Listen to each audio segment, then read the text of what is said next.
જે પ્રમાણે તમે વોટ્સએપના ગ્રુપ પર જોયું હશે, આજે જે સેવા છે તે બાપ્તિસ્માના સંદર્ભમાં જે દેવના વચનમાં બતાવવામાં આવ્યું છે, નવા કરારમાં ખાસ કરીને તેની ઉપર એમની ઈચ્છા છે તો આપણે જોવા માટે પ્રયત્ન કરીશું.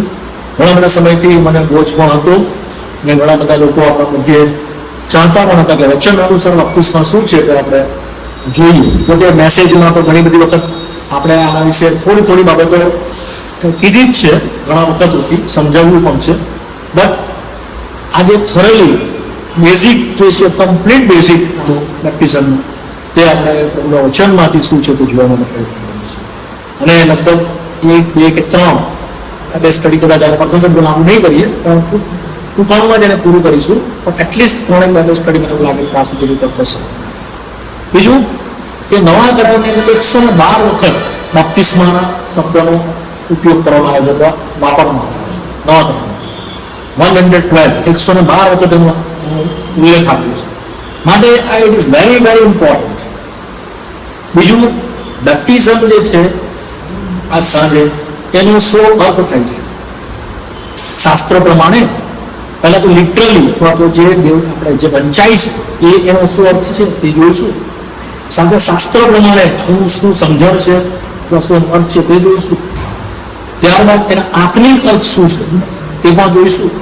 ત્યારબાદ સાંકેતિક જે સિમ્બોલિક ઇંગ્લિશમાં કહેવામાં સિમ્બોલિક રીતે દાર્શનિક રીતે કે શેને સિમ્બોલ કરે છે તે વિશે જોઈશું. માટે બાઇબલ સ્ટડી બહુ સરળતાથી શરૂ થશે, પરંતુ બહુ ઊંચાઈ પર જેને ડીપ મિનિંગ છે, જેનો ઊંડાણવાળો અર્થ છે તે પણ આપણે પ્રભુ ઈચ્છા જોઈશું ધીમે ધીમે. બટ અહીંયાથી શરૂઆત કરીશ. દેવનો સનાતન સંકલ્પ છે. શું છે? The divine purpose of God, that is the baptism. શું છે? દેવનો દૈવી સંકલ્પ, ઈરાદો છે. ત્યાં આપણને વાંચવા મળે છે લૂકની સુવાર્તા 7મો અધ્યાય એની 30મી કલમ. લૂકની સુવાર્તા એનું 30મો અધ્યાય 7મો અધ્યાય તેની 30મી કલમ. જો કોઈ જીવન પડે તે હા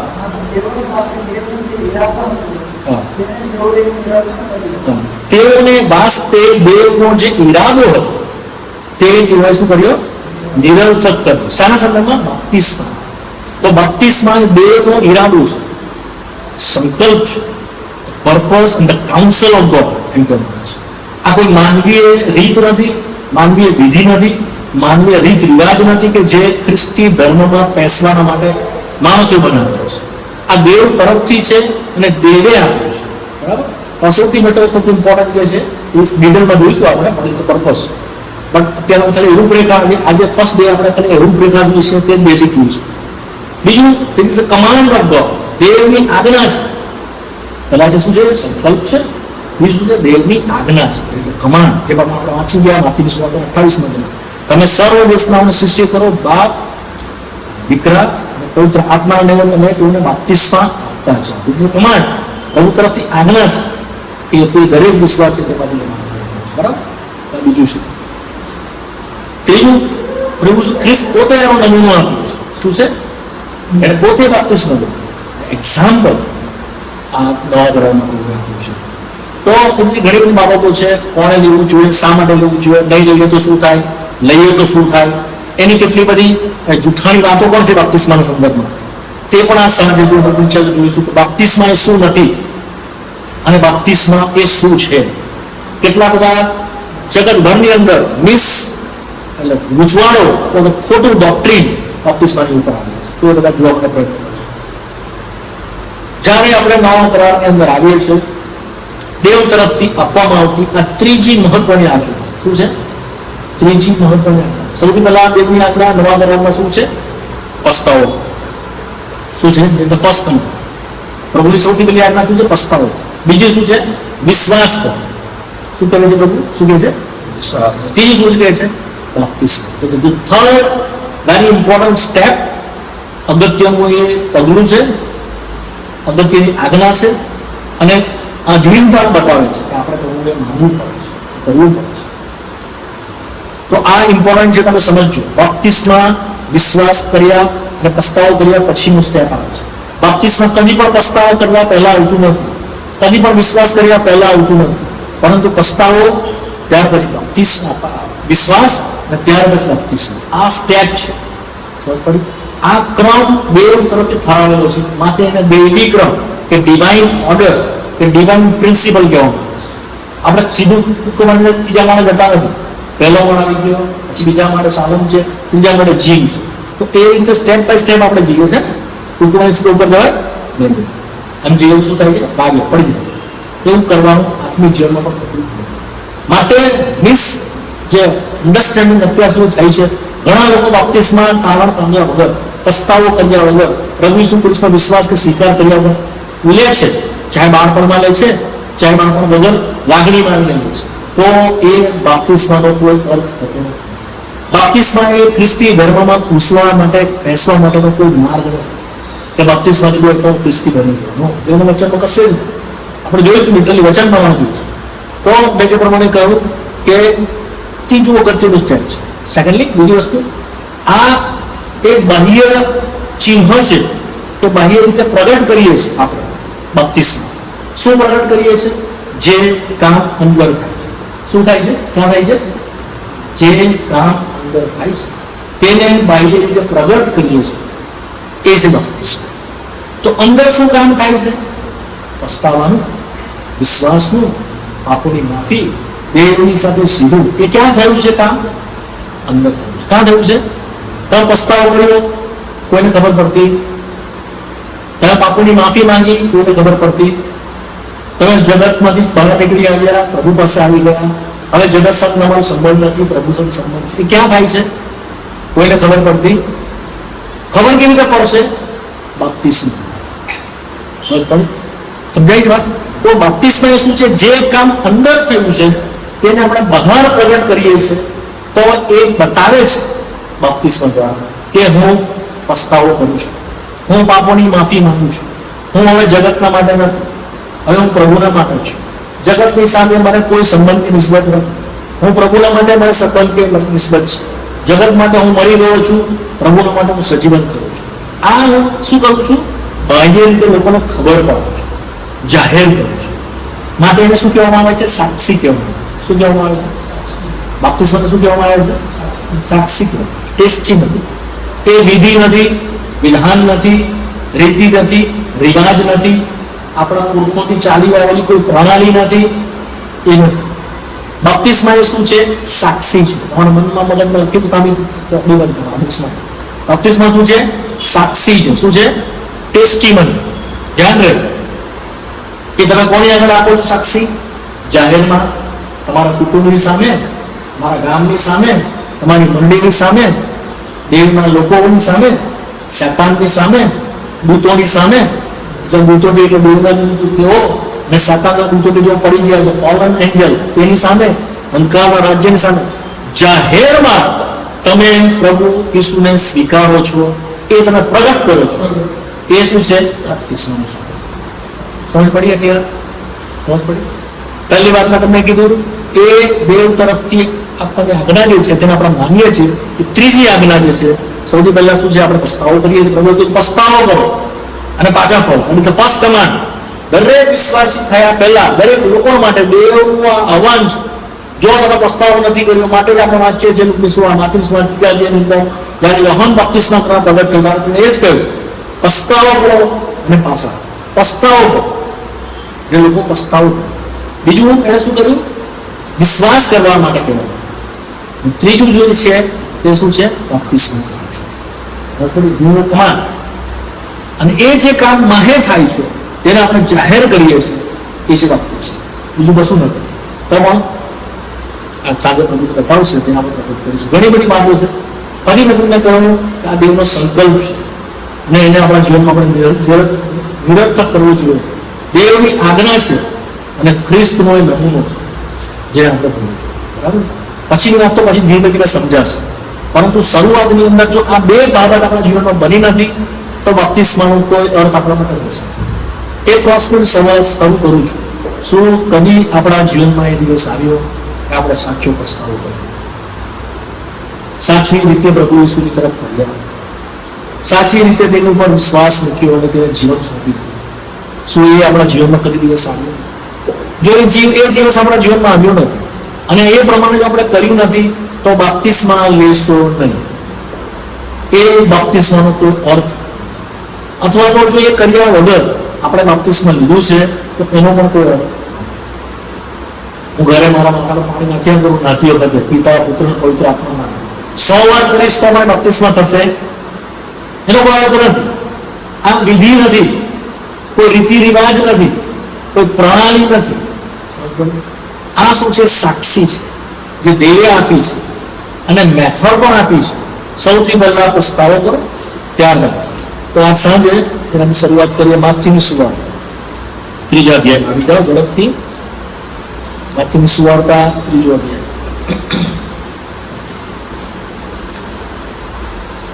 છઠ્ઠી કલમ, પેલા બીજી કલમ વાંચો. માર્કથી 3 અને 2 ઝડપથી વાંચતા રહેજો. અહીંયાથી શરૂઆત થાય છે, પસ્તાવો કરો અને આકાશનું રાજ્ય, કેમ કે આકાશનું રાજ્ય પાસે આવ્યું છે.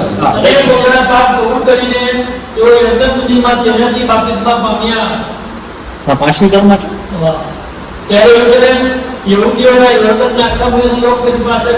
તેની પાસે ગયા. શાના માટે ગયા?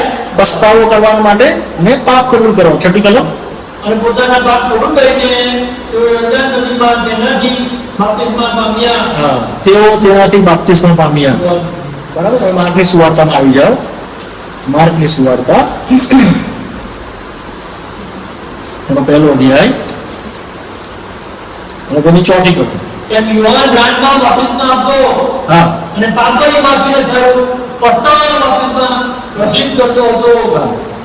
અને યોર્દાનના દેશના યોર્દાનના નિવાસીઓ તેની પાસે ગયા અને બધા પોતાના પાપ કબૂલ કરીને યોર્દાન નદીમાં તેનાથી બાપ્તિસ્મા પામ્યા. અહીંયા આપણે જોઈએ છે યોહાનને બાપ્તિસ્મા કરતો સૌથી પહેલા પ્રગટ કરવામાં આવ્યો. કોને પ્રગટ કરવામાં આવ્યું? યોહાનમાં. અને યોહાન શાનો બાપ્તિસ્મા કરતો હતો? લખ્યું છે, તમે ધ્યાનથી સાંભળ્યું.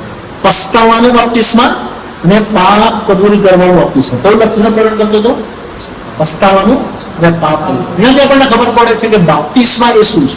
બાપ્તિસ્મા એટલે નદીમાં ડૂબકી લગાડી અને બહાર કાઢી દે એટલી ક્રિયા નથી, પણ એ બતાવે છે કે હું પસ્તાવો કરું. શું કરું છું?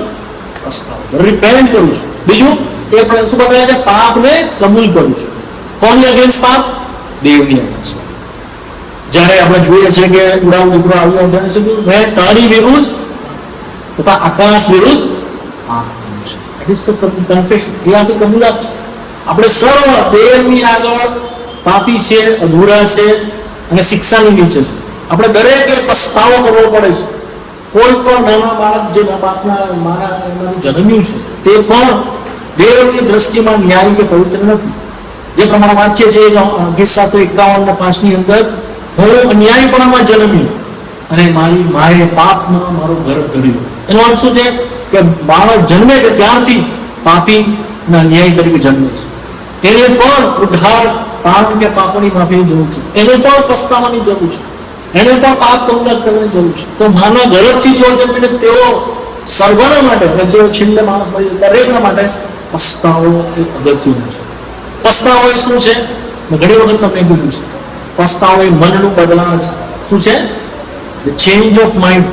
પસ્તાવો એ કદી પણ રડવું કકડવું એ નથી. રડિયા કરશું, આપણે કકડિયા કરશું, પાછા એવાની વાત કરીશું. કમ્પ્લીટ બદલાવ. શું હોવું જોઈએ? Change of mind. એટલે મનનો બદલાવ. પ્રભુ બસ અત્યાર સુધી હું જો કરતો હતો હવે નહીં. અત્યાર સુધી હું પાપમાં જીવતો હતો, ખરાબ લોકોની સાથે બેસતો હતો અને નિંદા કરતો હતો, ટીકા કરતો હતો, ખરાબ સિનેમા જોવા જતો હતો અને સિગારેટ લેતો હતો, દારૂ પીતો હતો, મારામારી કરતો હતો અને ભયંકર મારું જીવન હતું. અંદર અશાંતિ, બેચેની. કદી પણ પ્રભુજી તારા માટે તો મેં કશું કર્યું નહીં, પણ તારી વિરુદ્ધ બધું મેં કર્યું. એવું નહીં માનો કે આ બધી વસ્તુઓ આપણે કોઈની વિરુદ્ધ કરીશું. આ બધું આપણે આકાશની સામે કરીએ છીએ, દેવની સામે કરીએ છીએ. એનો મહિમા પ્રગટ કરવાનો બદલે, એના માટે જીવવાના બદલે, એની સ્તુતિ આરાધના કરવા માટે કે જે માણસને ઉદ્દેશથી બનાવેલો તે છોડીને માણસ શત્રુના જે શેતાનના જે સર્વ કામો હતા તે કરતું ચાલ્યું. માટે જે શિક્ષા શૈતાનની ઉપર હતી તે માણસની ઉપર આવી પડેલી છે. માટે એને પસ્તાવાની જરૂર, પાપની માફીની જરૂર પડે. પાપની માફી ત્યારે મળે છે જ્યારે આપણે સાચા મનથી પસ્તાવો. મુજ પાપી પર દયા કરે, જે પ્રમાણે આપણે માણસને સાંભળીએ છીએ. ત્યારે માથું પણ ઊંચું નહીં કર્યું. શું કહ્યું? મુજ પાપી પર જેવું એને કીધું તરત તે ન્યાય ધરીને પોતાના ઘરે ગયો. એવું એક સાહેબ એને મનમાં કહ્યું, નીચું ન કરી. મારા સારા કામ, હું દાન ધર્મ કરું છું, ઉપવાસ કરું છું, હું પેલી મીટિંગમાં જાઉં છું, પેલા કશી વસ્તુ આપણને બચાવી શકતી નથી, કશી વસ્તુ આપણને પાપોની માફી આપી શકતી નથી. કેવળ પસ્તાવો, simple repentance. O Lord forgive me, that's it, enough. સાચા મનથી ફીલ કરવું, મુજ પાપી પર માફ કરવું. તરત તમને માફ કરશે, માફ કરશે. ઇન્સ્ટન્ટ આજ બધું બને છે. તરત તમે પસ્તાવો કર્યો, માફી માંગી, તમને પાપ માફ કરવાના. તમે you are new creation at that moment. તમે તે જ ઘડીએ નવી ઉત્પત્તિ થયા છો. તે જ ઘડી આ દેખાતું નથી. હું તમને ઇનર જે થાય તો તમને કહું છું. તરત તમારો જે સ્પિરિટ હતો તો તરત ક્વિકન કરવામાં આવે, તરત એને સજીવન કરવામાં આવે છે. તમારો આત્મા જે મળેલો હતો, જે આપણે યોહાનસ વર્તન 3 અધ્યાયની 3જી કલમ 6ઠી કલમ 7મી કલમ વાંચે છે, જે માણસ નવો જન્મ પામતો નથી તે દેવનું રાજ્ય જોઈ શકતો નહીં. તે જ ઘડીએ પસ્તાવા કરવાના લીધે, પાપ કબૂલાત કરવાનો તમને નવો જન્મ આપવામાં આવે છે. તમારો આત્મા ક્વિકન થાય છે, સજીવન થાય છે. આ બધું અંદર બને છે, તે હાલ દેખાતું નથી. દેવના આત્માથી અને એના વચનથી. આત્માથી ને પાણીથી જન્મ્યું નથી, તે દેવ કહે છે. આત્માથી ને પાણીથી તમને જન્માવવામાં આવે છે. આ વચનથી, પવિત્ર આત્માથી આપણે તરત ક્વિકન કરવામાં આવે. ઇનસાઇડ તરત આપણને ઈચ્છા થાય છે પ્રભુનું વચન વાંચવાનું, તરત આપણને ઈચ્છા થાય છે પ્રાર્થના કરવાની, તરત આપણને ખબર પડે છે આપણે કાન ખુલી ગયા દેવનો અવાજ સાંભળવાનો, તરત આપણી આંખોને ખોલવામાં આવે છે કે આપણે દેવને ઓળખીએ. તરત આપણને આ બધું અંદર થાય છે. તમે નવી ઉત્પત્તિ બનો છો, ન્યુ ક્રિએશન, ન્યુ બોર્ન, બદલાઈ. આ બધું કોણ કરે છે? એના પવિત્ર આત્મા. કેમ થયું? ઈસુ ખ્રિસ્તમાં એ પ્રબંધ કરેલો છે માટે, એને કિંમત ચૂકવી છે માટે. આપણે શું કરીએ છીએ? કેવળ પસ્તાવો, વિશ્વાસ. તો એ બધું ક્યાં બને છે? ઇનસાઇડ. હવે ઇનસાઇડ બને છે, અંદર બને છે. જે માણસ જોઈ શકતું નથી તેને આપણે શું કરીએ છીએ? જાહેર. એ બાપ્તિસ્મા. સમજ પડી? જો અંદર કામ નહીં થાય, તમે 100 ડૂબકી મારશો અને યર્દન નદીમાં જઈને યરુશલેમમાં જઈને પણ ડૂબકી મારશો, તે દેવના સંકલ્પમાં આવશે. સમજાય છે? ઇમ્પોર્ટન્ટ શું છે? ઇમ્પોર્ટન્ટ શું છે? વિશ્વાસ. અચ્છા, હવે બીજું સ્ટેપ આવી. યોહાન જે બાપ્તિસ્મા આપતો હતો તે પસ્તાવાનું બાપ્તિસ્મા આપતો હતો અને પાપ કબૂલાત. મેં રેફરન્સ તમારે લખાવી દીધી. માર્ક 20 3જા અધ્યાયની અંદર તમને રેફરન્સ લખાવી અને માર્કની 1 અને 4 5 કલમ લખાવી. હવે આવો પ્રેરિતોને પૂછજો, 19 કૃત્ય 19.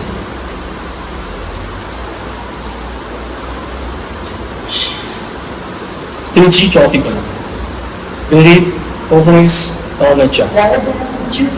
હા હા હા હા.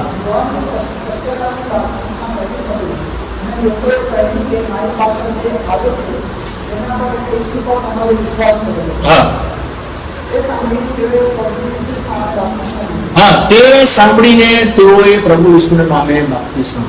અહીંયા આગળ જે વિશ્વાસીઓ હતા તે આવ્યા અને તેઓએ શું કહ્યું? અમને પવિત્ર આત્મા મળ્યું નથી. જો 19મી કલમમાં 19મી, જ્યારે અપોલોસ કોરિન્થમાં હતો ત્યારે પાઉલ ઉપલા પ્રદેશમાં ફરીને એફેસસ આવ્યો અને ત્યાં કેટલાક શિષ્યો તેને મળ્યા. તેણે તેઓને પૂછ્યું કે તમે વિશ્વાસ કર્યો ત્યારે તમે પવિત્ર આત્મા પામ્યા? તેઓએ તેને કહ્યું કે ના, પવિત્ર આત્મા છે એ અમે સાંભળ્યું પણ નથી. અહીંયા આગળ પવિત્ર આત્મા મળેલું નહીં. એવા કેટલાક લોકો પાઉલની પાસે આવ્યા.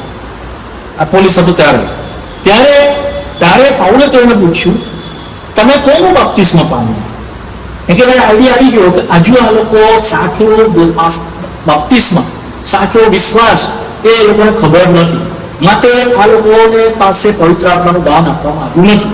એટલે એને શું કીધું? તરત જ ચોથી કલમ, ત્યારે પાઉલે તેઓને પૂછ્યું કોનું બાપ્તિસ્મા પામ્યા? તેઓ કહ્યું કે યોહાનનું બાપ્તિસ્મા. યોહાનનું બાપ્તિસ્મા શું હતું? તેઓને પસ્તાવાનું અને પાપ કબૂલાતનું બાપ્તિસ્મા. શું હતું યોહાનનું બાપ્તિસ્મા? પસ્તાવાનું અને પાપ કબૂલાત. હે એક સ્ટેપ બાકી હતો. કયો સ્ટેપ હતો? વિશ્વાસ. કયો? વિશ્વાસ. કારણ કે એમને ખબર જ નથી કોને પર વિશ્વાસ કરવાનો છે. તો આ સાયકલ પૂરી થતી નથી. હવે બરાબર ત્યાંની સાયકલ સમજજો, સર્કલ સમજજો. સર્કલ શું કમ્પ્લીટ થાય છે? પસ્તાવો, પાપ કબૂલાત અને વિશ્વાસ. શું થાય છે? પસ્તાવો, પાપ કબૂલાત અને વિશ્વાસ. પસ્તાવાનો પાપ કબૂલાત બપ્તિસ્મા યોહાન કરતો હતો, પરંતુ તારણ તેઓનું કમ્પ્લીટ થતું નહોતું, પૂરું થતું નથી. કેમ? કારણ કે કોની ઉપર વિશ્વાસ કરવો તે તેઓને ખબર. આ એના જેવું છે કે ખાડામાંથી તમને બહાર કાઢવા માટેનો પ્રબંધ તો છે, પણ ખાડામાંથી કાઢીને મૂકવા ક્યાં એ પ્રશ્ન છે. માનો આપણે ગીસરમાં ચડેલા વાંચીએ છીએ, તેણે મને નાશના ખાડામાંથી કાઢીને ખડક પર મારા પગલા. જો ખડકમાં ના હોય તો ખાડામાંથી કાઢવાનો કોઈ અર્થ. તમને મને એક ખાડામાંથી કાઢી દો, બીજા ખાડામાં નાખશે? ખડક જોઈએ ને વિશ્વાસ કરવાના માટે, આધાર રાખવા માટે કંઈક જોઈએ. તે કોણ છે? ઈસુ ખ્રિસ્ત. ખાડામાંથી કાઢીને આપણને ઈસુ ખ્રિસ્તની જે ખડક છે તેની ઉપર તેણે આપણને એ સાયકલ પૂરી થઈ છે, માટે આપણું તારણ થયું છે કમ્પ્લીટ. સમજ પડી? તો આ જ વાત હતી, કેવળ વિશ્વાસ કર્યા વગરનું બપ્તિસ્મા પાપ કબૂલાત અને પસ્તાવાથી કમ્પ્લીટ થતું નથી. માટે એણે તેઓને કહ્યું કે શું તમે ઈસુ પર વિશ્વાસ કર્યો? વાંચો 4 કલમ. હા હા હા હા, તમારે એના પર વિશ્વાસ કરવાનો છે. કોની ઉપર? ઈસુ ઉપર. એ એને કીધેલું પાઉલે, યોહાને. પછી વાંચો. તેઓએ પ્રભુ ઈસુના નામે શું કર્યું? તો આપણે બાપ્તિસ્મામાં કેવી રીતે કરીએ છીએ? આપણે પસ્તાવો કરીએ છીએ, પાપ કબૂલ કરીએ છીએ, ઈસુ ખ્રિસ્તની ઉપર વિશ્વાસ. સમજ પડી? આ સાયકલ આખી પૂરી થવી જોઈએ, સર્કલ પૂરું થવું જોઈએ, તો જ બાપ્તિસ્માનો અર્થ આપણામાં સબળ થાય છે, પૂરો થાય છે. સમજ પડી? યાદ રહેશે. બાપ્તિસ્મા માટે શું અનિવાર્ય છે? શું અનિવાર્ય છે? પસ્તાવો, પાપ કબૂલાત અને આ તારણનો સ્ટેપ છે. પછી અંદર કામ થાય છે. પછી જે અંદર કામ થાય છે તેને આપણે જાહેરમાં બધાને આગળ કહીએ છીએ કે હવે હું પ્રભુનો છું. નહીં તો એનું કર્યા વગર કોઈ મતલબ નથી. તો શું આપણું તારણ થયું? કદી આપણે પસ્તાવો કર્યો, કદી આપણે પાપ કબૂલાત કરી, કદી ઈસુ પર વિશ્વાસ કર્યો, તો આપણે બપ્તિસ્મા લેવાનું છે. નહીં તો નહીં. આ કર્યા પછી શું આપણે કેટલો સમય બેસવાનું છે? તરત કરવાનું છે. ઇમિડિયેટ જેવું આ કામ થયું અંદર તરત જ સાક્ષી આપવાનું છે. એ દેવની ઈચ્છા છે. શું છે? પ્રભુ ચાહે છે અંદર સંતાયેલું નહીં રાખ.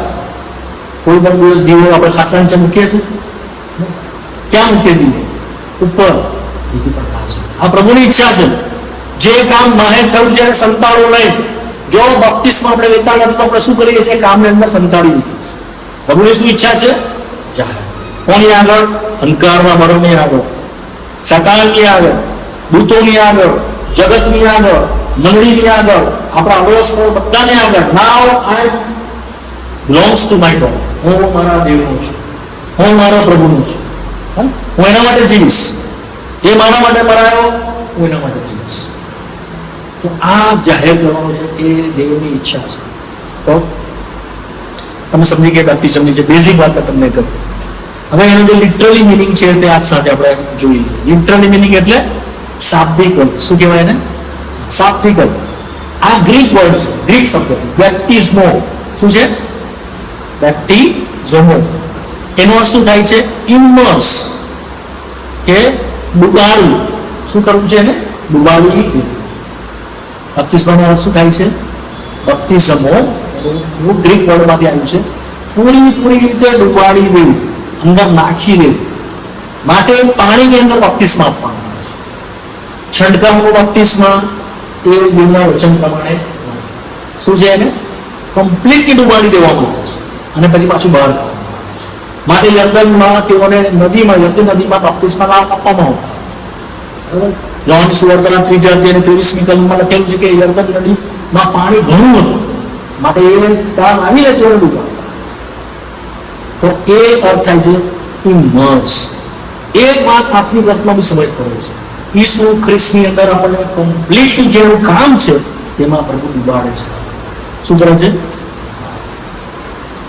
આપણે કાળા કાળા હોઈએ એકદમ કમ્પ્લીટ ને એકદમ દૂધ જેવા થવું પડે, આપણે સફેદ તો શું કરવું પડે? કાં તો આપણને સફેદ જેમાં કલર કરેલું હોય એમાં આપણે નાખવા પડે આમ કરીને, પછી આપણને બહાર કાઢવા તો આપણે સફેદ થઈ ગયું. આ એના જેવું કંઈક છે. જે જૂના કરારમાં હતું નહીં, જૂના કરારમાં શક્ય હતું નહીં, તે નવા કરારમાં દેવે શક્ય બનાવ્યું છે. આપણે એના માટે કશું જ કરી શકતા નહોતા જૂના કરારમાં. નવા કરારમાં એને બધું તૈયાર કરવું તો સફેદ કલર ને એની અંદર આપણે ભયંકર કાળા જેવા સમાન છે, ધૂળવાળા છે, ગંદા છે અને ઓઇલથી ભરાયેલા બધી ગંદકી આપણે ઉચકીની અંદર નાખવામાં આવે છે અને બહાર કાઢે સફેદ એ ઓલરેડી તૈયાર કરેલું છે ઈસુ ખ્રિસ્ત. તે જ છે આપણે આપની કર જોઈશું. તો એમાં શું કરે છે? દેવ આપણને ડૂબાડીને બહાર કાઢે છે. બેપ્ટિઝમ સમજ પડી? તો એ તો લિટરલી અર્થ લોકો તો લખી દીધું. જે શાબ્દિક અર્થ છે બેપ્ટિઝમો એ શબ્દ ગ્રીક વર્ડમાંથી આવ્યું છે. કમ્પ્લીટલી ઇમ્બર્સ કરી દેવું, ડૂબાડી દેવું અને પછી આપણને બહાર કાઢવું, આ એનો મતલબ છે. અને શાસ્ત્ર પ્રમાણે જે અર્થ છે તેની અમે શરૂઆતમાં તમને કહી દીધું. શાસ્ત્ર પ્રમાણે જે બેપ્ટિઝમનો અર્થ થાય છે તે પસ્તાવો, પાપ કબૂલાત, જે યોહાનના સુવાર્તામાં વાંચી અને શું છે બીજું? વિશ્વાસ. એ શાસ્ત્ર પ્રમાણે છે, એનો સ્ક્રિપ્ચરલ મિનિંગ છે. હવે બેપ્ટિસ્મા એ શું નથી જે મિસઅન્ડરસ્ટેન્ડિંગ પૂરા વર્લ્ડમાં કરવામાં આવે છે.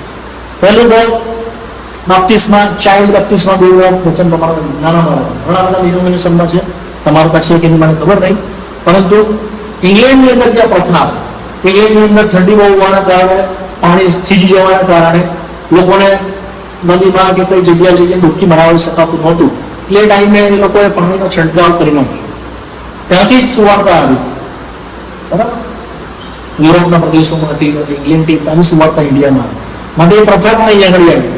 માટે નાના બાળકોનું જો બાળકો થાય માતા પર લોકો નાખીને છંટકાવનું બેપ્ટિસ્મા આપવામાં આવે. હવે નાના બાળકો બેપ્ટિસ્મા લઈ શકતા નથી. એનું કારણ શું છે? નાના બાળકો પસ્તાવો કરી શકે? નાના બાળકો પ્રભુ પર વિશ્વાસ કરી શકે સાચા મનથી, જે રીતે કરવાનું છે તો કરી શકે? નાના બાળકો પાપ કબૂલાત કરી શકે? માટે નાના બાળકો બેપ્ટિસ્મામાં જઈ શકતા નથી. આપણે જોઈએ છે જેટલા બેપ્ટિસ્મા તેના કરવા માટે આવ્યા તેઓ કોણ હતા? પરિપક્વ હતા, એડલ્ટ, એટલે ઉંમરલાયક હતા, જેઓને પોતાના પાપનું ભાન થયું, અમે પાપી છે, અમે પ્રભુતાથી દૂર છે, અમે ખોટું કર્યું છે, જે અંદરથી જેઓને ખબર પડી તેઓ એની પાસે આવે. તો એ ઇન્દ્રિયો ક્યારે માણસની ખુલે છે? સમજણ ક્યારે ખુલે છે? આફ્ટર 14 અથવા તો કોઈની 10 વર્ષની ખુલે, કોઈ 12 વર્ષની ખુલે. એ સમજણ કે હું પાપી છું. પાપી સમજવા માટે કોઈ કહે કરે કે તું પાપી છે, પાપી છે એટલે એથી પાપી નથી. એને ખબર પડવી જોઈએ કે હું પાપી છું. એને ખબર પડવી જોઈએ કે મને પ્રભુની જરૂર છે. એને ખબર પડવી જોઈએ કે મેં મારાથી કશું થશે નહીં. તો એ જ્યારે સમજણ વ્યક્તિમાં આવે છે ત્યારે એ પરિપક્વ ઇન્દ્રિય થઈ છે એની, ત્યારે એને બેપ્ટિસ્મા કે તારાની જરૂર પડે.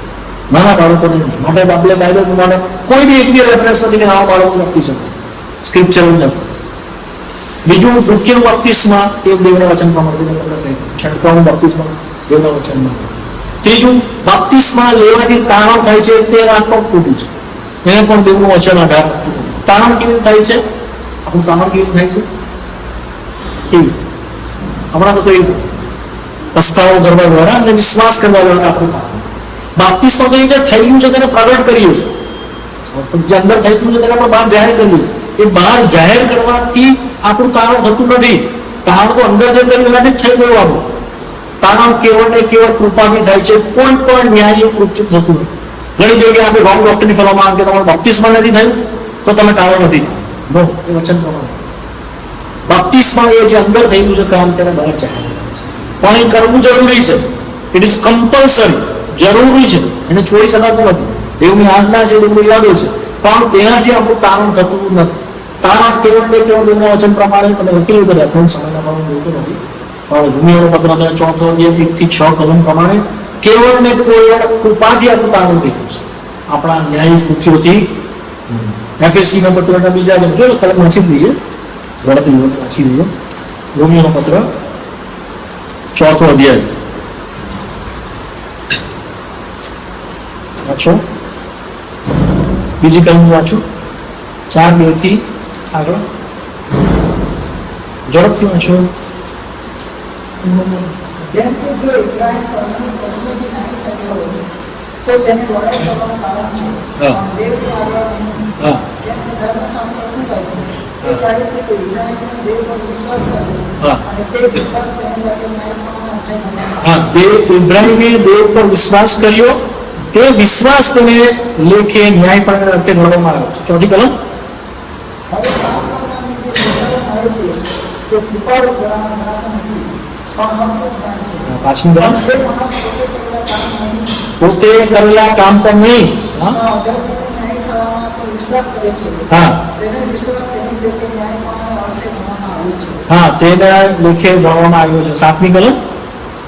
જેઓના અપરાધ માફ થયા છે અને જેઓના પાપ દંડાયા છે તેઓને ધન્ય છે. હવે આફેસીઓના પત્રનો બીજો અધ્યાય, આઠમી કલમ.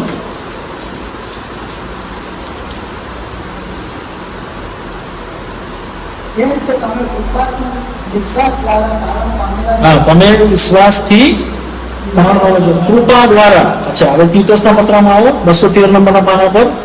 તીતસ 3 અને તેની ચોથી કલમ.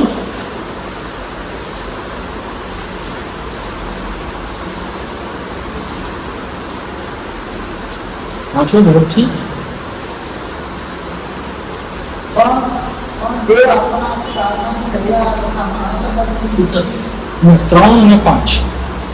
ત્યારે આપણા પોતાના કર્મ ન્યાય પામવાના કૃત્યો નહીં, પણ તેની દયાથી પુત્રજનોના સ્થાનથી તથા પવિત્ર આત્માની થયેલા નૈતિક કર્મથી ન્યાય આપવામાં હા, આવ્યો. પણ આપણા પોતાના કરેલા ન્યાયપણાના કૃત્યોથી નહીં, પણ તેની દયાથી પુનર્જન્મના સ્નાનથી તથા પવિત્ર આત્માથી થયેલા નવીનીકરણથી તેણે આપણને તાર્યા. આપણને તાર્યા એટલે આપણે તારણા. તારણ કેવી રીતે આપણને મળે છે? દેવની કૃપા, વિશ્વાસ કરવા દ્વારા. સિમ્પલ. દેવની કૃપા પ્રગટ થઈ. અહીંયા લખ્યું છે બીજો અધ્યાય 11મી કલમ. કેમ કે દેવની જે કૃપા સગળા માણસોનું તારણ કરે છે તે પ્રગટ થઈ. It is reveal the God grace, કે જે શું કરે છે? માણસોનું તારણ કરે છે. આપણે શું કરવાનું છે? કેવળ વિશ્વાસ કરવાનો છે, પસ્તાવો કરીને પાપ કરવું. આપણે જ્યારે એના પર વિશ્વાસ કરીએ છીએ તરત જ પ્રભુ આપણા જીવનમાં બદલાવવાનું કામ કરે છે, અંદર માહે કરે છે. આપણે આ દૈહિક રીતે બદલતા નથી. તમે બરાબર ધ્યાનથી સમજજો કે આપણે બદલાઈને કે આપણે સાણા રૂપાના કે એકદમ પેલા ચોખ્ખા અને એકદમ ગોરા અને ફોરેનર થઈ જતા નથી. આપણે બહારથી બદલાતા નથી, આપણે અંદરથી બદલાય છે. અંદર એ કામની શરૂઆત થાય છે, અને એ કામની શરૂઆત જે થાય છે તે પ્રભુ ધીમે ધીમે ધીમે ધીમે વધારતા હોય. ધીમે ધીમે આપણો સ્વભાવ બદલાય છે. ધીમે ધીમે ખ્રિસ્તનું જીવન આપણામાં દેખાવા માંડે છે. આપણામાં નમ્રતા દેખાય છે, આપણામાં દયા દેખાય છે, આપણામાં પ્રેમ દેખાય છે. એ ધીમે ધીમે દેખાય છે. નાનું બાળક એક જ સીધું નાનું જન્મ થયા પછી સીધું મોટું બની જાય છે. રસ્તે રસ્તે રસ્તે રસ્તે એના મા બાપની છબી એનામાં આવે છે. એ એની ભાષા શીખે છે, એના મા બાપને જેવો થતો જાય છે, ધીમે ધીમે ધીમે ધીમે ચેન્જ આવતું જાય છે. રસ્તે રસ્તે એવી સેમ સ્પિરિચ્યુઅલ બાબતમાં થાય છે. ઘણા લોકો મેં કે નહીં, હું એકદમ બદલાઈશ પછી બેપ્ટિઝમ લઈશ. No need. તરત જ આપણે એ જાહેર કરવાનું છે જે કામ અંદરથી કન્ફર્મ હોવું જોઈએ. એના માટે આપણે વેઇટ કરવાની જરૂર. ઓકે, તો એ આપણે જોયું કે ન્યાય કૃત્યોથી નહીં પરંતુ વિશ્વાસથી આપણે તારણ પામીએ છીએ. માટે બેપ્ટિઝમ જે છે તેનાથી આપણું તારણ અટકતું નથી લેવા દ્વારા કે પછી એના નહીં લેવા દ્વારા. તારણ તરત જ લોકો આપણને આપી દે છે. તો આ એક ગેરસમજ હતી.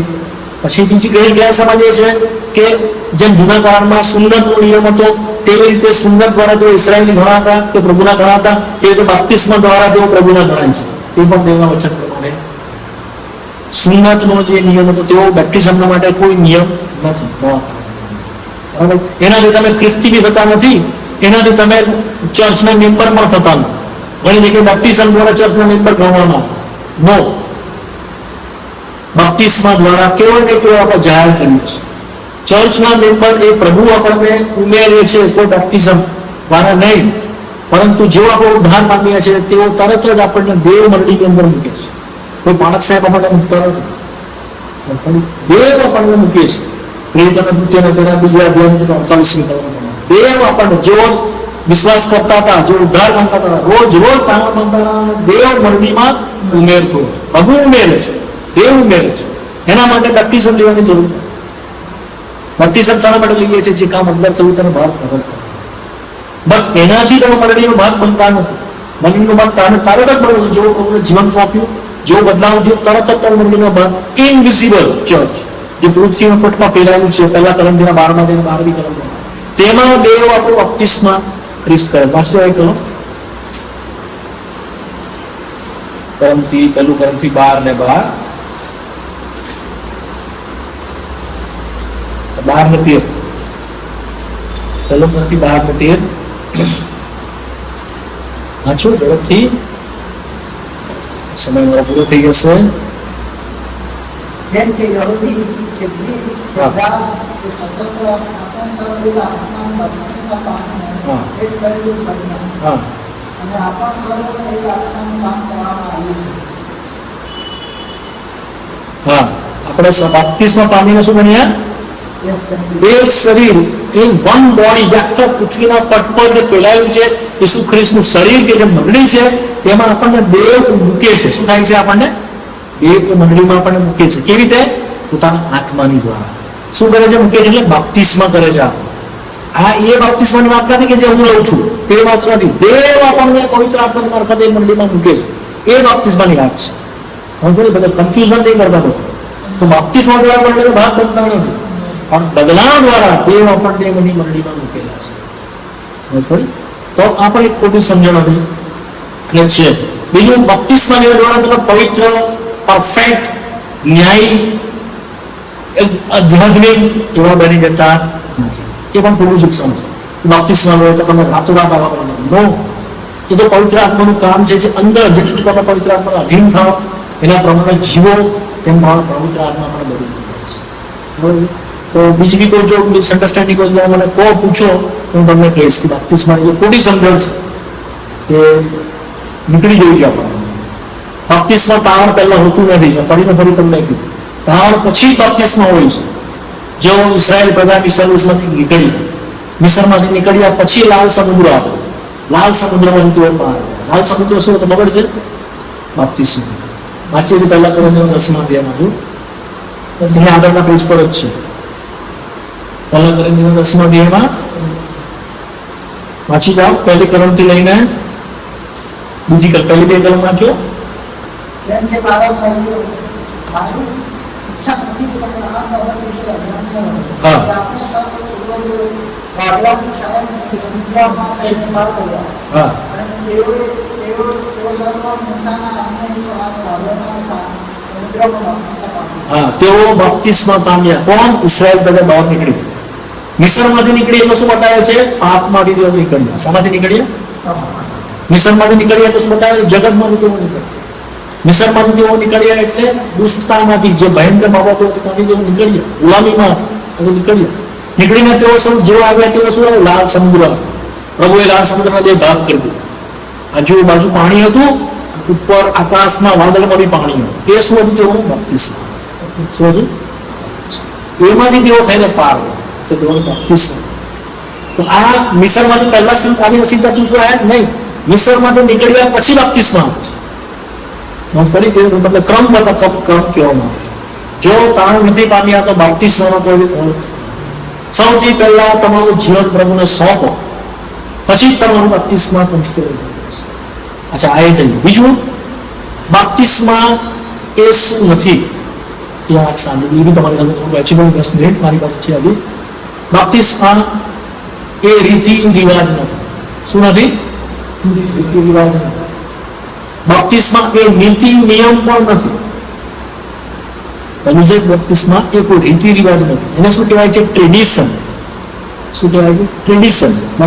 બેપ્ટિઝમ ઇઝ નોટ અ ટ્રેડિશન, રીતિ રિવાજ નથી. બેપ્ટિઝમ ઇઝ નોટ ઓર્ડિનન્સ, એટલે એ નિયમ પણ નથી, નીતિ નિયમ પણ નથી, જે ઘણા સારા ખ્રિસ્તીઓ, સારી મંડળીઓ તેને શીખવે છે. તો પણ બોલતા વચન પ્રમાણે નથી. ટ્રેડિશન એટલે શું છે? રીતિ રિવાજ. રીતિ રિવાજ કોણ કરતા આવે છે? જે પુરખોથી આપણી તમારી કદાચ જૂની પેઢી હશે, કે તમે જ્યાંથી આવ્યા હશો, બરાબર, તો તમારી કોઈ રીતિ રિવાજ તમારામાં હશે. કોઈ નાચ ગામની કોઈ રીતિ રિવાજ હશે, કપડાં પહેરવાની કોઈ રીતિ રિવાજ હશે, કોઈ વિધિ તમે ઘરમાં કરતા હશો, જે કંઈ બી તમારી રીતિ રિવાજ હોય છે. જેમ જૂના તમે આદિવાસી લોકોના હોય છે તો તેઓ લોકો કોઈ પહેરવેશ હોય છે, રીતિ રિવાજ. તેઓની એક લાઈફ સ્ટાઈલ હોય છે જીવવાની, એક રીતિ રિવાજ. તેઓની કામ કરવાની એક રીતિ રિવાજ હોય છે. તેઓની પ્રથા હોય છે, લગ્ન કરાવવાની રીત હોય છે, બાળકનો જન્મ થાય ત્યારે કઈ રીત હોય છે, માણસ મરી જાય ત્યારે કોઈ રીતિ રિવાજ હોય છે. રિવાજ સમજો ને, ટ્રેડિશન, પ્રથા, સમજ પડે ને? એવી પ્રથા નથી બેપ્ટિઝમ કે આપણે કોઈ પ્રથા પૂરી કરીએ છીએ. બેપ્ટિઝમ એ શું છે? લિવિંગ થિંગ્સ, સ્પિરિચ્યુઅલ થિંગ્સ, આત્મિક બાબત છે, જીવન બાબત છે. એ પ્રથા કેમ નથી? કારણ કે પ્રથા કરવા માટે કોઈ પણ વસ્તુ ફોલો કરવાની જરૂર નથી. એ લૂંડું હોય કે લગડું હોય, અંધ હોય, તેને પણ પ્રથા કરવાની હોય છે, કરતા હોય છે. સારું વ્યક્તિ હોય તેની બી પ્રથા થતી હોય છે. નવા કરારમાં આ પ્રથા એટલા માટે નથી કારણ કે નવો જન્મ પામ્યા વગરનો કોઈ પણ વ્યક્તિ બાપ્તિસ્મા લઈ શકતો નથી. જો પ્રથા હોય તો લેતે, નવો જન્મ પામ્યા વગરનો બી લેતે, હિન્દુ બી લેતે, મુસ્લિમ બી લેતે, બધા લેતે. તો એ પ્રથા નથી. આપણે કુટુંબની અંદર કોઈ જન્મ્યું હોય, 2 છોકરા હોય, તમારા છોકરા 4 છોકરા હોય, અમુક સારા હોય, અમુક સારા નહીં પણ હોય, તો પ્રથા બધાને લાગે છે. બધાને લાગે છે પ્રથા, એ પ્રથાને બધાને જ લાગતી હોય છે. નવા કરારમાં પ્રથા બધાને લાગતી. જો તારણ પામ્યા છે તો જ બેપ્ટિસ્મ લે છે, જો તારણ પામ્યા નથી તો બેપ્ટિસ્મ લેતા નથી. માટે એ પ્રથા. બીજું, it is not an ordinance. નવા કરારમાં 2 ઓર્ડિનન્સ વિશે લોકો શીખવે છે, તે પણ બધા વચનમાં. ઓર્ડિનન્સ એટલે શું? નિયમ અથવા તો વિધિ. શું કહે છે? વિધિ. પ્રથા અલગ વસ્તુ છે, વિધિ વસ્તુ અલગ છે. વિધિ શું છે? નિયમ છે. બંધારણ, ગવર્મેન્ટના નિયમ હોય છે, ગવર્મેન્ટના ઓર્ડિનન્સ હોય છે. આપણને બી ઓર્ડિનન્સ એટલે બંધારણ. આપણું બંધારણ છે દેશનું, ખબર ને? કોણે લખેલું? બાબા સાહેબ આંબેડકર.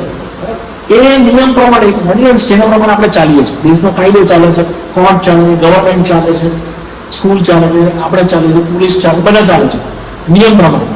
આપણો મૌલિક અધિકાર એની અંદર છે. તેઓ કોઈ ઓર્ડિનન્સ નથી. ઘણા લોકો એવું શીખવે છે કે બાપ્તિસ્મા અને મેજ અથવા લોસ્ટ ટીવર એ 2 ઓર્ડિનન્સ આપણને આપવામાં આવ્યા છે નવા કરાર. તે સ્ક્રિપ્ચરલ નથી. વચન પ્રમાણે they both are testimony. આ બંને શું છે? સાક્ષી છે. શું છે? ઓર્ડિનન્સ નથી, નિયમ, નીતિ નિયમ નથી. જો નીતિ નિયમ હોય તો તમારે પાળવો જ પડે. નવા કરારમાં આપણને કોઈ ફરક પાડવામાં નથી આવી, પાડવો. એ ઓર્ડિનન્સ નથી, ટેસ્ટિમની છે. જો તમારું બહાર અંદર કામ થયું હોય તો તમારે બહાર આપવાનું છે, અંદર કામ નહીં થયું હોય તો બહાર આપવાનું. હવે 2 સાક્ષી છે નવા કરારની. એક છે મેજ કે જે શું છે? ઇનવર્ડ ટેસ્ટિમની છે, આંતરિક સાક્ષી છે. મેજ પર પ્રભુની ઈચ્છા છે તો નેક્સ્ટ ટાઈમ આપણે કોઈ સ્ટડી કરીશું, મેજ ઉપર કરીશું. લોર્ડ્સ ટેબલ આપણને 2 સાક્ષી નવા કરારમાં આપવામાં આવી છે તારવા પામ્યા પછી. પહેલી છે ઇનવર્ડ ટેસ્ટિમની, જે આપણે અંદર કામ થાય એની સાક્ષી આપવા આપે છે. જો અંદર ઠીકઠાક નથી તો મેજમાંથી બહાર લઈ શકતા નથી. તો એ આપણે દેવની આગળ સાક્ષી આપે, પ્રભુ મારે ઠીકઠાક છે અંદર, તો મને મેજમાંથી બહાર કરવા. આ ઇનવર્ડ આપણે આત્મિક બાબતો છે, એ ઇનવર્ડ ટેસ્ટિમની છે. ત્યાં આઉટવર્ડ ટેસ્ટિમની શું છે? બેપ્ટિઝમ. બાહ્ય સાક્ષી શું છે? બેપ્ટિઝમ. 2 સાક્ષી આપણે આપવાની આવે છે નવા કરારમાં. સૌથી પહેલા શું છે? બેપ્ટિઝમની સાક્ષી. એ ઓર્ડિનન્સ નથી. ફરી કહું છું કેમ નથી. મેં સમજમાં આનું તો કહી દીધું, બેપ્ટિઝમમાં કહ્યું, મેજમાં બી તમને 1 મિનિટમાં કહી દઉં કેમ એ મેજ એ ઓર્ડિનન્સ નથી. કેમ કે જો ઓર્ડિનન્સ હોય, નીતિ નિયમ હોય તો મારું જીવન ગમે તેવું હોય, હું તારણ પામ્યો છું કે નથી પામ્યો, એ વિધિ છે, તો મારે વિધિમાં ભાગ લેવા માટે મને કોઈ અટકાવતું નથી. પણ એ સાક્ષી છે, એ સાક્ષી મારે આપવાની છે, એ મારી વ્યક્તિગત છે. જો હું પ્રભુની આગળ જુઠ્ઠી સાક્ષી આપું કે પ્રભુ મારું બધું બરાબર છે અને મને મેજમાંથી લઉં તો હું દોષિત થયું છું. માટે ઘણી જગ્યાએ મેજમાંથી લોકો એમ જ ભાગ લઈ લે છે. એક નીતિ નિયમની છે, વર્ષમાં 1 વાર હોય કે વર્ષમાં 2 વાર. એ વિધિ નથી, ઓર્ડિનન્સ નથી. સમજ પડી? એ શું છે? સાક્ષી છે. એ મારા અને મારા પ્રભુની વચ્ચેની વાત છે. જો મારું જીવન સારું છે, મારા લોકોને નથી કહી દેતો આમ કહેવાનું, પ્રભુ મને જોઈ રહ્યું છે.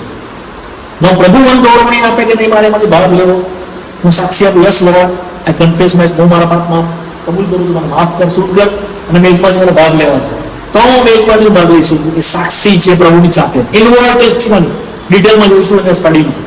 બાપ્તિસ્મા બી એ જ છે, સાક્ષી છે. એ નીતિ નિયમ વિધિ વિધાન નથી.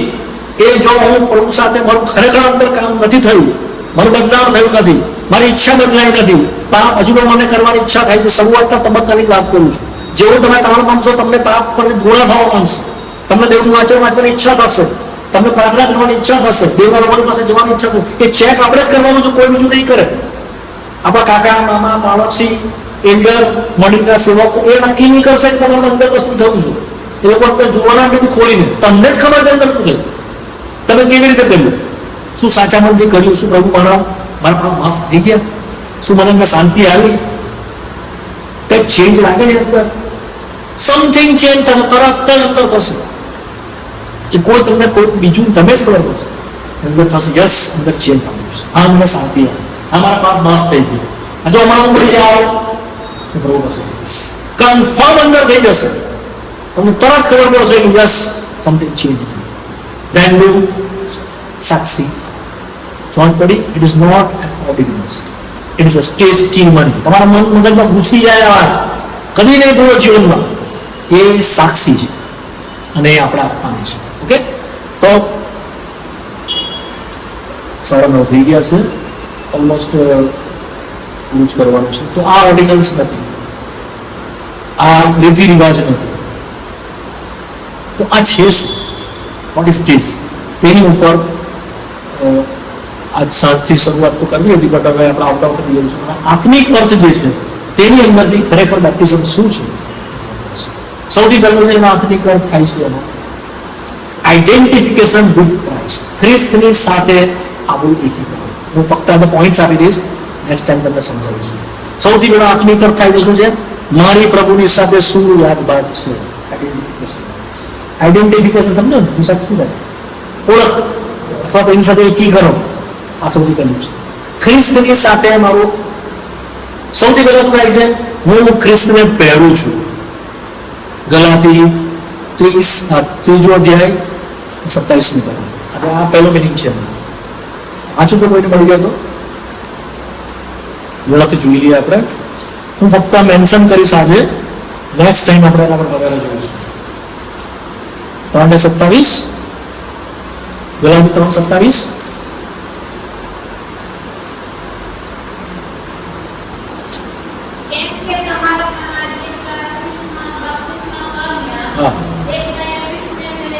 તેટલાએ ખ્રિસ્તને પહેરી લીધો.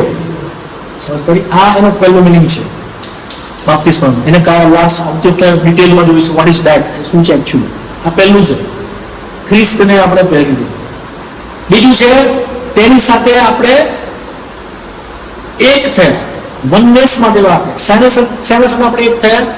તેના મરણમાં, તેના દફનમાં અને તેના પુનરુત્થાનમાં. શું થયા? આપણે એક થયા.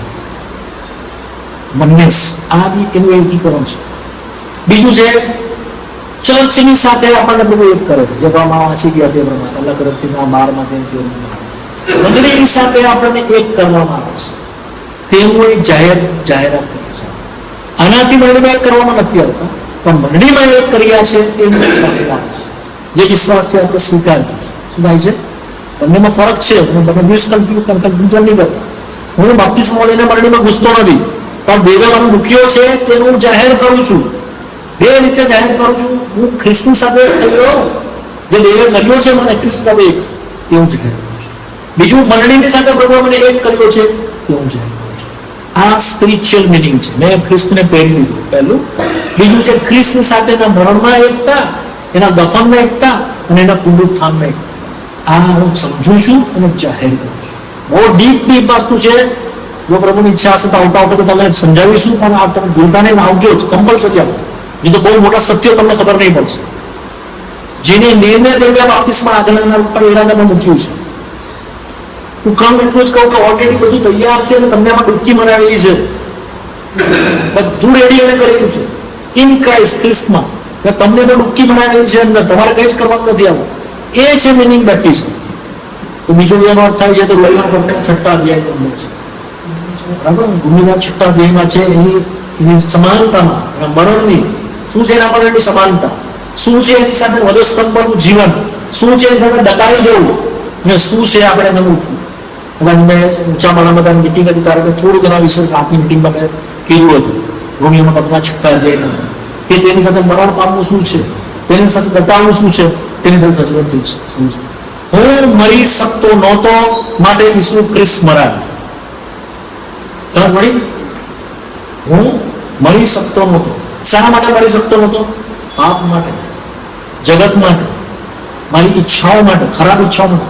હું મરી શકતો, ખ્રિસ્ત મરાયો. ખ્રિસ્ત આપણા માટે મર્યો તો બધા સમજાય છે કે મારા માટે મરી ગયો, પણ એ સમજવાનું કે ખ્રિસ્ત મારા વતી મરી ગયો. સમજ પડે ને? બંને વસ્તુ અલગ છે.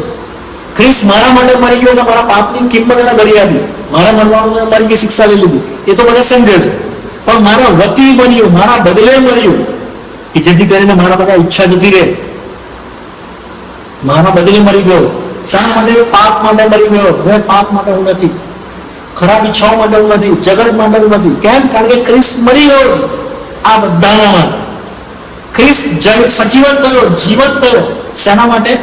દેવના માટે, પવિત્રતાના માટે, ન્યાય પામવાના માટે. એના માટે સજીવન થયો. હું પણ એની સાથે એ બાબત મને સજીવન. સમજ પડી? સારી વસ્તુ મારામાં ક્યારે આવે છે? વિશ્વાસથી. જે ખ્રિસ્તનું જીવન મારામાં આવે છે. જે ખરાબ હતું તે મારું લઈને એને મારી દીધું, દાટી દીધું, બધું અંદર દફન કરી દીધું. એનું સારું ઉઠ્યું, એમાં મને પણ ભાગ કર્યો, એક કર્યો, માટે એ સારામાં આવ્યો. સમજ પડે ને? સમજ પડે કે આ છે બાપ્તિસ્મ. એ બધું ઉમેરો બધા 6ઠ્ઠા અધ્યાયમાં છે. બેટા હું તમને સમજાવીશ નેક્સ્ટ ટાઈમ. વધારે નથી કહેવાનું. બીજું સ્પિરિચ્યુઅલ મિનિંગ એક બીજો છે. 2 સ્પિરિચ્યુઅલ મિનિંગ હતા. એક મેં તમને કીધું, તેને આપણે પહેરીએ છીએ, આ ફર્સ્ટ હતું. સેકન્ડલી જે હતું તે આપણું ક્લિન્સિંગ થાય છે. ક્લિન્સિંગ એ અંદર કઈ રીતે પ્રગટ કરીએ છીએ? પહેલા પિક્ચર તેનો બીજો અધ્યાય ને તેની 21મી કલમ. એક કલમ વાંચીને પછી બંધ કરી દઈએ આપણે. વાંચો પહેલું પિક્ચર 3 અને 21. વાંચો ઝડપથી.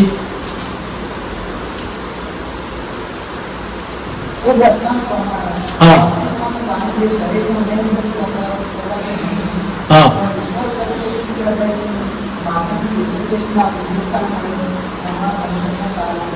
હા કલમ છે ને બહુ જ અઘરી છે સમજવાના માટે. એને થોડું સરળ કરી દઈએ. એ દ્રષ્ટાંત પ્રમાણે આ શું છે? બાપ્તિસ્માનું પાણી જે શરીરનો મેલ દૂર કરવાથી નહીં, પણ ઈશ્વર પ્રત્યે શુદ્ધ હૃદયની માંગણીથી ઈસુ ખ્રિસ્તના પુનરુત્થાન વડે હમણાં તમને પણ તારે છે.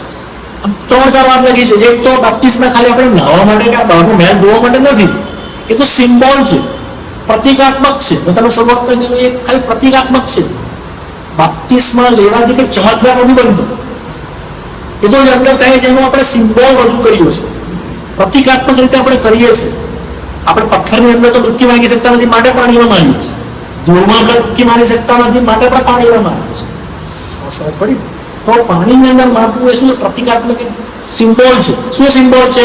આપણે માંગણી કરીએ છીએ. કેવી માંગણી? શુદ્ધ હૃદયની છે ને. ઈશ્વર પ્રત્યે શુદ્ધ હૃદયની માંગણી આપણે કરીએ છીએ. અને એ માંગણી કેવી રીતે પૂરી થાય છે? ઈસુ ખ્રિસ્તના પુનરુત્થાન, જે રોમન પત્રમાં 6. ઈસુ ખ્રિસ્તનું પુનરુત્થાન વડે આપણા માટે શક્ય બને છે. શું શક્ય બને છે? અંદર ક્લિન્સિંગ કરવામાં આવે છે, શુદ્ધ અંતઃકરણ ઉત્પન્ન કરવામાં આવે છે. બધી વાત શું છે? ભગવાનની ઈચ્છા છે તો નેક્સ્ટ ટાઈમ આપણે જોઈશું. અને ડીપ વિષય છે. આ છે આ સબ્જેક્ટ કેવો છે? આ સ્ટડી સબ્જેક્ટ છે. આ શું છે? આપણે સ્ટડીઝ કરી રહ્યા છીએ. એટલે તમે થોડા કંટાળતા નહીં, કારણ કે આ મને લાગે છે કે આ થોડું તમને અઘરું પડશે. બટ ઇમ્પોર્ટન્ટ છે. પણ તમારા ડોક્ટ્રીન ક્લિયર થઈ જશે, સત્ય તમને ક્લિયર થઈ જશે, તમને કોઈ પૂછવામાં આવશે.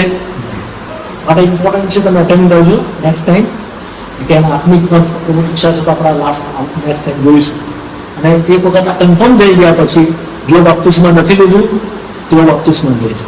જો બાપ્તિસ્મા લીધું છે પણ ખોટી રીતે લીધું છે, યોગ્ય રીતે લીધું છે. દેવના વચનને માન આપજો. દેવની આજ્ઞા છે, દેવની ઈચ્છા છે, દરેકે બાપ્તિસ્મ લેવું જોઈએ. અને નેક્સ્ટ ટાઈમ એ પણ આપણે જોઈશું કોણ બાપ્તિસ્મ લેવાનું છે, ક્યારે લેવાનું છે. અને જો બાપ્તિસ્મ નથી લેતા તો શું નુકસાન આવે છે? બાપ્તિસ્મા લઈશું તો શું આશીષ મળે છે? પ્રાર્થના કરીએ.